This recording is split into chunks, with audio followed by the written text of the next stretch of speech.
এক রানে south আফ্রিকাকে India হারালো তার ফার্স্ট টি-20-তে, যেটা খেলা হয়েছিল উড়িষ্যাতে বারাবাটি স্টেডিয়ামে। ফার্স্ট ইনিংসের কথা যদি একটু চালু করে অভিষেক শর্মা, সূর্যকুমার যাদব বা গিল, এই টপ 3 কিন্তু আমাদের চলেনি। আমাদের মেইন রয়েছে তিলক ভার্মা, শিবম ডুবে and Hardik Pandya, hard hitting Pandya, যেখানে সে পান্ডিয়া 59 রানের একটা মারাত্মক ঝোড়ো ইনিংস খেলেছে এবং প্রত্যেকটা বোলারকে যেভাবে স্টেপ আউট করে মেরেছে বা যেভাবে তার প্লেসমেন্ট হয়েছে শটের, সেটা কিন্তু দেখার মতো বিষয় ছিল।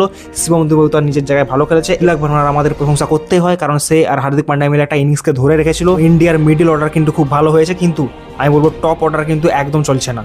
So let's get into the second innings. Second innings কিছুই বলার নেই, কারণ সাউথ আফ্রিকা পুরো একদম আউট অফ ফর্ম হয়ে গেছে। মানে অনলি 74 রানস ইন এ টি-20 ম্যাচ, যেখানে আপনাদের সামনে বড় বড় হিটাররা রয়েছে, ডিকক থেকে চালু করে মার্কারাম, ব্রেভিস, কোথায় মানে কেউই তো সেরকম করে খেলতে পারছে না। মার্কারাম, ব্রেভিস একটু হলেও পার্টনারশিপ হলেও সেটা কিন্তু সেই পর্যায়ে যেতে পারেনি। ইন্ডিয়ান বোলিংয়ে হর্ষদীপ সিং, শিবম দুবে, বরুণ চক্রবর্তী থেকে শুরু করে প্রত্যেকটা বোলার উইকেট পেয়েছে। বড় অ্যানালাইসিসটা খুব তাড়াতাড়ি চ্যানেলে আসতে চলেছে। চোখ রাখুন এই ইউটিউব চ্যানেলে, সাবস্ক্রাইব করে রাখুন, নতুন ভিডিও কালকে আসতে চলেছে।